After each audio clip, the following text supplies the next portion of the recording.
మా ఖమ్మం ప్రతినిధి సాంబాతో మాట్లాడదాం. సాంబా, నిజంగా ఇవాళ గ్రామ సభల్లో కాంగ్రెస్ నేతలు కూడా ప్రజాప్రతినిధులు కూడా ఒక విషయాన్ని చాలా స్పష్టంగా ప్రజలకు తేల్చి చెప్పినట్టుగా భావించాల్సి వస్తుంది. ఎందుకంటే మాకు ఏదైతే లిస్ట్ వచ్చిందో వాళ్లకు మాత్రమే మేము పథకాలు అమలు చేస్తాము, వాళ్ళు మాత్రమే లబ్ధిదారులు అనే విషయాన్ని బహిరంగంగా చెప్తున్నారు. ఒకవైపు ప్రజలు అన్యాయం చేస్తున్నారు, పేద ప్రజలకు అన్యాయం చేస్తున్నారు. ఆల్రెడీ ఉన్న వాళ్ళకే మళ్ళీ కూడా వాళ్ళని లబ్ధిదారుల లిస్టులో ఉంచుతున్నారు, పేదలను మళ్ళీ అర్హుల జాబితా నుంచి తీసేస్తున్నారు. ఇది అన్యాయం అంటూ ప్రశ్నిస్తున్నా కూడా, ఈ స్థాయిలో వ్యతిరేకత వస్తున్నా కూడా కాంగ్రెస్ నేతలు బాహాటంగా ఇట్లా అహంకారపూరితంగా దౌర్జన్యపూరితంగా మాట్లాడాలని అంటే ఒకనొక సందర్భంలో బెదిరింపులకు కూడా పాల్పడుతున్నారు. ఇట్లా మేము చెప్పినట్టు వింటేనే మీకు తర్వాత ఇంకేమైనా కూడా వస్తాయని చెప్పి బెదిరింపు ధోరణి కూడా దిగుతున్న పరిస్థితిని ఎట్లా చూడాలి?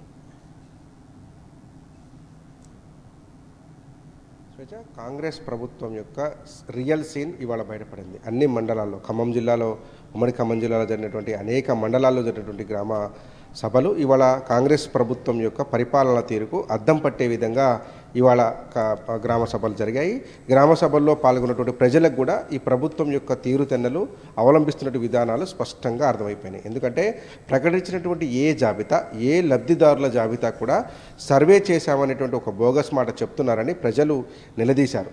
ఖమ్మం జిల్లా కూసుమంచి మండలం గట్టుసింగారంలో అయితే ప్రభుత్వ అధికారులు వచ్చి చూపించినటువంటి లబ్ధిదారుల జాబితాను చదివిన తర్వాత ప్రజలు కోపోద్రిక్తులైపోయి ఈ జాబితా తప్పుల తడకగా ఉంది, ఇది నకలు అసలు జాబితా కానే కాదు, ఇది కేవలం కాంగ్రెస్ పార్టీకి సంబంధించినటువంటి కొంతమంది వ్యక్తులు డబ్బులు తీసుకొని తయారు చేసిన జాబితా అంటూ ఆగ్రహం వ్యక్తం చేస్తూ ఆ కాగితాలు చించి అధికారుల మొహాన విసిరేసినటువంటి పరిస్థితులు ఉన్నాయి. అంత దారుణమైన సిచ్యువేషన్ ఉంటే ప్రజల్లో అంత పెద్ద ఎత్తున ఆ కోపోద్రిక్తం అవుతుందో మీరు అర్థం చేసుకోవచ్చు. ఇటువంటి సంఘటనలు ఖమ్మం జిల్లా వ్యాప్తంగా పలు మండలాల్లో జరిగినాయి. ఒక మండలం కాదు, ఖమ్మం తీర్థాల మండలం, తీర్థాల దగ్గర అయితే ఖమ్మం రూరల్ మండలం తీర్థాలలో ఏకంగా కాంగ్రెస్ పార్టీ నాయకులే వెళ్ళి అక్కడ ఉన్నటువంటి సభను జరగకుండా అడ్డుకున్నటువంటి పరిస్థితి కలుగుతుంది. ఇక్కడ ఇటువంటి సిచ్యువేషన్స్ ఏంటంటే 2-3 గ్రూపులు ఉంటాయి. ఒక గ్రూపుకు సంబంధించినటువంటి నాయకుడు లబ్ధిదారుల జాబితా తయారు చేస్తాడు. ఆ జాబితాని అక్కడ ఉన్నటువంటి స్థానిక అధికారులకు అందజేయడం వల్ల మిగతా 2 గ్రూపులకు సంబంధించినటువంటి కాంగ్రెస్ నాయకులు గొడవ చేస్తున్నారు. ఇటువంటి సిచ్యువేషన్స్లో ఇవాళ గ్రామ సభలు జరిగాయి. గ్రామ సభల్లో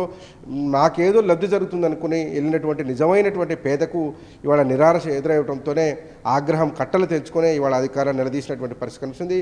ఖమ్మం నగరంలో, ఖమ్మం నడిబొడ్డున బల్లెపల్లిలో జరిగినటువంటి కార్యక్రమంలో ఒకే ఇంట్లో 3కు ఇందిరమ్మ ఇల్లు ఇవ్వడాన్ని నిరసిస్తూ ఒక పెద్ద ఎత్తున అక్కడ ఉన్నటువంటి మిగతా జనం అందరూ కూడా నిలదీశారు. ఇది ఎట్లా సాధ్యమైంది? కుటుంబానికి ఒకటే అని ఒక కాజు చూపిస్తున్నారు, కానీ ఒకే కుటుంబంలో 3కి ఇందిరమ్మ ఇల్లు ఎలా ఇచ్చారు అనేటువంటి నిలదీసినప్పుడు ఆ ఉన్న జాబితాను జేబులో పెట్టుకొని లేదు లేదు మా దగ్గర ఎలాంటి జాబితా లేదు, మీరు కావాలంటే ఎవరి మీద వచ్చినాయో వాళ్ళకి ఫిర్యాదు ఇవ్వండి అని చెప్పి ఆ ఊరికి సంబంధించినటువంటి ప్రజల మధ్య చిచ్చుపట్టేటువంటి ప్రయత్నం అధికారులు చేస్తున్నారు.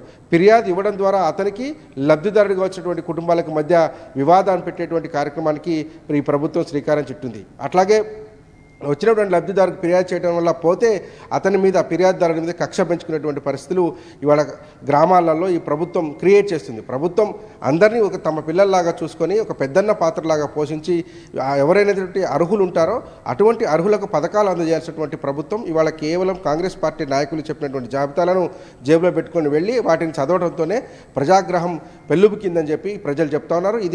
ఇది ఖచ్చితంగా ఇది సర్వే చేసి చేసినటువంటి జాబితా కాదంటున్నారు.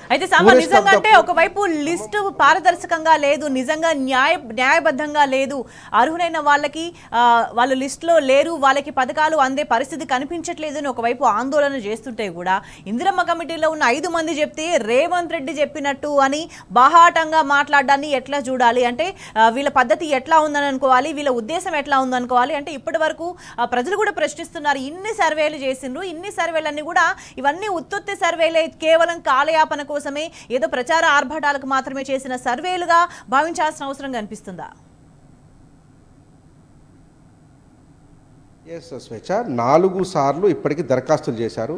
ప్రభుత్వం కూడా కులగణన పేరుతో ప్రతి ఇంటికి వెళ్ళినట్టుగా చెప్తుంది. చాలా చోట్ల వెళ్ళలేదనేటువంటి ఆరోపణలు ఉన్నాయి, అది వేరే విషయం. కానీ మళ్ళీ వెళ్ళినట్టుగా ప్రభుత్వం చెప్తుంది, డేటా ఉందని చెప్తుంది. కానీ లబ్ధిదారుల జాబితాలో వీళ్ళు సర్వే చేసి చెప్పినట్టుగా చూపిస్తున్నటువంటి జాబితా ఇక్కడ లేకపోవడం అనేది కాంగ్రెస్ పార్టీకి యొక్క హిడెన్ ఎజెండాను బయటపెడుతున్నది.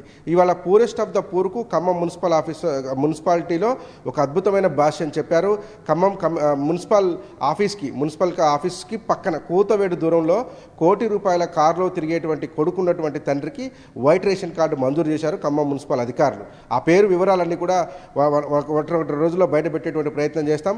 దాంతోపాటు ఖమ్మం రూరల్ మండలంలో ట్యాక్స్ కడుతున్నటువంటి ఐటీ దాఖలు చేస్తున్నటువంటి ఒక మండల పార్టీ నాయకుడికి కూడా తెల్ల రేషన్ కార్డు మంజూరు చేసినట్లు ఆయనకు మెసేజ్ వస్తే ఆయన అధికారుల మీద ఆగ్రహం వ్యక్తం చేశారు. నేను అప్లై చేయలేదు, నేను దరఖాస్తు పెట్టలేదు, నా కుటుంబం ఆర్థికంగా పర్వాలేదు, మంచి కుటుంబంగా ఉన్నది, నాకు తెల్ల రేషన్ కార్డు ఎందుకు ఇచ్చారో అని అధికారులకు ఫోన్ చేసి నాకు ఈ తెల్ల రేషన్ కార్డు అవసరం లేదు, మీరు క్యాన్సిల్ చేయండి అని చెప్పాల్సిన పరిస్థితి వచ్చిందంటే ఎంత దారుణమైనటువంటి సర్వేలో ఎంత దారుణమైనటువంటి జాబితాలు ఉన్నాయో అర్థం చేసుకోవచ్చు. ఇదొక్కటే కాదు, మచ్చుకు ఇట్లాంటి ఉదాహరణలు చెప్పుకుంటూ పోతే చాలా ఉన్నాయి. కాంగ్రెస్ పార్టీ కార్యకర్తల పేరుతోనే ఇప్పుడు జరుగుతున్నటువంటి తంతంతా కూడా అసలు సిసలైనటువంటి లబ్ధిదారులను poorest of the poor first priority అన్నారు. దానికి భాష్యం చెప్పారు, ఈ రకంగానే భాష్యం చెప్పారు. ₹1,00,00,000 కారులో తిరిగేటువంటి కొడుకున్న తండ్రికి తెల్ల రేషన్ కార్డు మంజూరు చేయడం లాంటి ఒక వైలేషన్స్ ఇక్కడ కాదు, అడుగడుగునా ఉమ్మడి ఖమ్మం జిల్లా ఇల్లందులో కూడా పెద్ద ఎత్తున కూడా జరిగింది. ముత్యాలంపాడు క్రాస్ రోడ్ దగ్గర, అట్లాగే అశ్వరావుపేట కాన్స్టిట్యున్సీలో జరిగినటువంటి చోట కూడా ప్రజలు తిరగబడ్డారు. ఎక్కడ చూసినా కానీ గ్రామ సభల పేరుతో జరుగుతున్నటువంటి కాంగ్రెస్ జాబితాను వ్యతిరేకిస్తున్నారు ప్రజలు. మాకిచ్చిన హామీలేంటి, మాకు చేస్తానన్నటువంటి లబ్ధి ఏంటి, ఇవాళ జరుగుతున్నది ఏంటి అనేటువంటి నిలదీసేటువంటి కార్యక్రమానికి చేరదీశారు.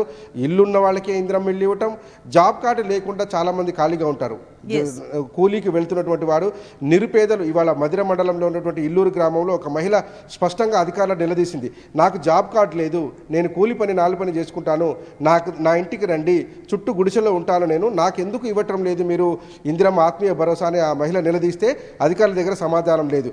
అయితే దరఖాస్తు చేయమంటున్నారు, లేకపోతే ఎవరికి వచ్చిందో వాళ్ళ మీద కంప్లైంట్ చేయమంటారు. ఈ రెండు వాళ్ళ మీద కంప్లైంట్ చేసి వాళ్లకు కూడా రాకుండా అడ్డుకోమని చెప్తున్నారు తప్ప మేము ఇస్తాము అనేటువంటిది అధికారులు చెప్పడం లేదు. ఎందుకంటే అధికారుల చేతిలో కూడా ఏమీ లేనటువంటి పరిస్థితి కనిపిస్తుంది. ఆ మండల నాయకుడు ఆ గ్రామ నాయకుడు చెప్తే తప్ప వచ్చేటువంటి పరిస్థితి లేదు స్వేచ్ఛ.